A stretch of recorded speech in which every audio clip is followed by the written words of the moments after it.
Good evening. Welcome to South Asia Newsline. I'm Lumpim Vishum. Here are the top stories we're tracking for you on Monday, the 6th of October. India comes out strongly, asks Pakistan to stop ceasefire violations along its border. Pakistan Taliban rejects claim of allegiance to Islamic State.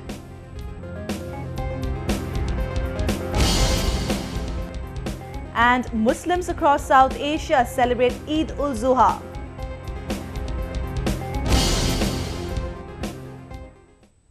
And now for all the details. India has reacted strongly to the latest ceasefire violation by Pakistan at the line of control. 5 civilians were killed in unprovoked firing by Pakistan Army on Monday. New Delhi has demanded Islamabad to end the provocation by its army along the line of control or LOC. In one of the most serious breach of the 2003 ceasefire agreement, the Pakistan Army targeted civilian areas in Jammu district on Monday, which also left 29 others injured. Those killed included a woman and a 15-year-old girl. Indian Defence Minister Arun Jaitley said the continued violations will only result in further straining of ties between the two countries. Pakistan must realize that the kind of environment it is generating between the two countries is certainly not going to help in normalizing the relationships. The onus for creating a positive environment is on Pakistan, which it is utterly failing to. Jaitley also said the Indian forces are capable of replying to any such incidents. Let everybody be assured that our armed forces, our paramilitary forces are fully ready and they are responding to each of these provocations. According to defense analysts, the recent spike in the number of violations at the LOC shows Pakistan's desperation. Because of the floods, the window that usually Pakistan exploits to infiltrate terrorists across the line of control could not be utilized fully. The time available is extremely limited. Their desperation is increasing and they are targeting Indian posts across a wide front so that the Indian forces' attention is diverted and that could be used to push in infiltrators. The area has witnessed an increase in ceasefire violations by Pakistan over the past 2 months. In October alone so far, the Pakistan Army resorted to unprovoked firing from across the border 11 times. Gloom and mourning continued for Shia Hazaras on Monday in Pakistan. Nearly a dozen members of the minority community were killed in 2 separate suicide attacks over the weekend. Tensions prevailed on the streets of northwestern Khyber Pakhtunkhwa and southwestern Balochistan following targeted violence on the Shia Hazara community late on Saturday. Many took to the streets to demand justice for those killed in the twin strikes. The first attack was a powerful blast targeting 2 vehicles in Kohat, some 30 miles from Khyber Pakhtunkhwa's capital Peshawar. It left 6 people dead and 17 others injured. This was followed by a suicide attack on the minority community hours after in Balochistan's provincial capital Quetta. The deadly strike took place during busy Eid shopping hours when the bomber detonated himself, killing 5 people and injuring nearly 20 others. Though no one group has claimed responsibility for either of the assaults, Sunni extremist groups, including the Pakistan Taliban and Lashkar-e-Jhangvi, have carried out such attacks on the community in the past. In January this year, an explosion in a bus carrying Hazaras in Mastung left over 30 dead. Even as Pakistan denies claims of supporting militant groups, a recent report claimed of alleged presence of Hizbul-Mujahideen near the India-Pakistan border. Pakistan continues to remain a safe haven for militants. A recent video shows Hizbul-Mujahideen chief Syed Salahuddin taking stock of one of the terror training camps along the line of control.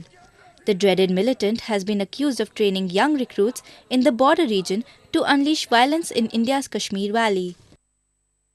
The latest images are now a testimony of the fact that the militant outfit works under the support of Islamabad.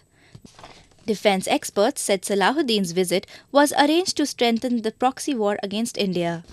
Salahuddin's visit, as I told you, is basically for motivation and also maybe to assess the damage caused to the fence or the other things close to the line of control so that they can find new routes of infiltration.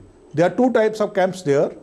The ones are the training camps and the others are the holding camps. So all these camps which are running, possibly Syed Salahuddin would have visited the holding camps to motivate and give motivational talks to the infiltrators, to the terrorists who are waiting to infiltrate into our site. Salahuddin also heads the United Jihad Council or UJC, an umbrella organization of terror outfits fighting Indian rule in Kashmir. It enjoys the patronage of Pakistani security establishment and regularly holds anti-India meetings in various provinces of Pakistan and has training camps for jihadis. The strategic location of Pakistan-occupied Kashmir or POK is also used by Hizbul Mujahideen for nurturing training camps which have links with Islamabad. Locals in POK allege of 36 such camps aimed at fomenting trouble in neighbouring India's northern Jammu and Kashmir. While Hizbul Mujahideen has been imposed an international ban, Salahuddin has been in the list of the most wanted terrorists in India. At least 3 of the 7 militants killed in Karachi on Sunday were allegedly involved in the murder of top anti-terrorism cop Chaudhry Muhammad Aslam, Pakistan police has claimed. The targeted operation happened in the Lasi Goth area of Karachi after receiving information about the presence of Tehreek-e-Taliban Pakistan or TTP militants hiding there. The terrorists were reportedly planning several attacks in the city on the day of Eid. Aslam was killed in January this year when a Taliban suicide attacker rammed his explosive-laden vehicle into his convoy in Karachi. Aslam, who had earlier survived 8 attempts on his life, was central in busting off several criminal gangs and fighting extremists in Pakistan's volatile commercial hub. The Tehreek-e-Taliban Pakistan or TTP has said it will have an allegiance only with the Afghan Taliban. This comes after reports emerged that the militia has declared loyalty to the Islamic State or IS in the Middle East. Pakistan Taliban spokesperson Shahidullah Shahid has rejected reports of militants switching allegiance. Shahid said TTP Supremo Mullah Fazlullah had in his Eid message on Saturday praised the Islamic State. Terming the IS militants as brothers, he promised that the Taliban will stand with them in times of difficulty. This had raised speculations that the Pakistan-based militia is moving away from its ideological parent, the Afghan Taliban, headed by Mullah Omar. The development comes at a time when a recently split faction of the TTP had pledged its support to the IS as reports surfaced of them making inroads in Pakistan. The IS, which now controls vast areas of Iraq and Syria, had reportedly distributed propaganda material in Pakistan's Peshawar, seeking support to its caliphate. With the inaugural season of the Indian Super League or ISL just round the corner, buzz is already soaring. Take a look at who is fielding what ahead of the big soccer tournament. The 26-inch tall carved gold-handled trophy of the ISL was unveiled by the marquee players of its 8 franchises in India's western Mumbai on Sunday. Nita Ambani, one of the promoters of the ISL, said the trophy symbolizes India's love for the game. The Indian Super League trophy is a labor of love and a celebratory symbol of a grand triumph. It has been meticulously created by Indian artisans. Its made in India design embodies our love and passion for this beautiful game. The ISL has garnered enough excitement ahead of its kickstart. Chennaiyin FC, co-owned by Bollywood actor Abhishek Bachchan, got a shot in the arm with Indian cricket team captain MS Dhoni joining the management. Dhoni, who also leads Chennai's IPL cricket team, had recently bought stakes in the southern team. ISL, the first of its kind international soccer tournament in India, is an effort to popularize the game in the cricket-crazy nation. The league will set the ball rolling next week with Mumbai City FC facing Atletico de Kolkata in its maiden clash. Muslims across South Asia celebrated Eid-ul-Zuha or the festival of supreme sacrifice with gaiety as they prayed for happiness and well-being of their kin. Take a look. Muslims across India congregated at mosques for namaz on the big festival. The iconic Jama Masjid in the old quarters of capital New Delhi was abuzz as thousands offered prayers. Popularly known as Bakrid, the festival is celebrated on the 10th day of Zil-Hajjah, the last month of the year according to the Islamic calendar. In eastern provincial capital Kolkata, Muslims held community prayers as they rejoiced on the occasion by embracing each other. For many, it was a day to spend time with friends and family. रिश्तेदारों के यहाँ जाना है, उसके बाद लोग मिलने आएंगे, रिश्तेदार वगैरह, दोस्त यार। उसमें कोई धर्म की कोई बात नहीं होती है, हर धर्म के लोग हैं हमारे साथ जुड़े हुए। हम लोग उन सब के साथ मिलना जुलना, आना जाना, खाना पीना, सब एक एंटरटेनमेंट रहता है, गेट टुगेदर रहता है। Patna was also engulfed in the Eid spirit. Muslims began visiting local mosques from early morning to seek blessing for their kin. देखिए ये फेस्टिवल कुर्बानी का है, ये हम लोग का जो ये है हज़रत इस्माइल की कुर्बानी को हम लोग याद करते हैं। और इसका एक ही मैसेज है कि हर इंसान एक दूसरे के लिए असर्ट करे, कुर्बानी दे और एक दूसरे की भलाई के लिए हम लोग दुआ करें। People of Srinagar had a quiet Eid. The region, which was hit by devastating floods recently, is slowly coming to terms with life. Muslims in Pakistan also celebrated the festival at local mosques. People offered prayers in commercial hub Karachi. Many also took to the ritual of sacrificing animals, an integral part of Eid-ul-Zuha.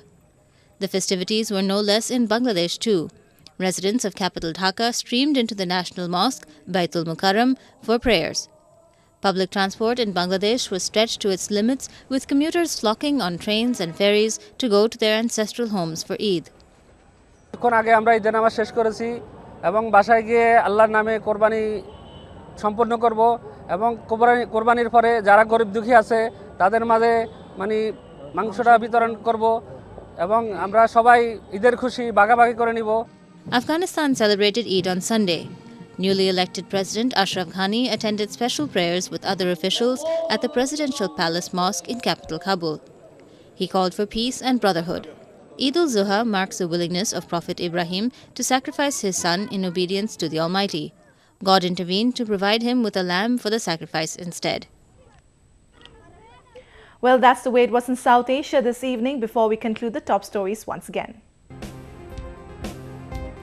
India comes out strongly, asks Pakistan to stop ceasefire violation along its border. Pakistan-Taliban rejects claim of allegiance to Islamic State.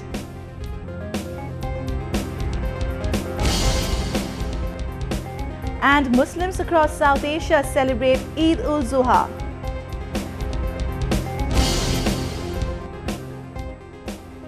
That's all in tonight's edition. We will see you same time tomorrow. Good night.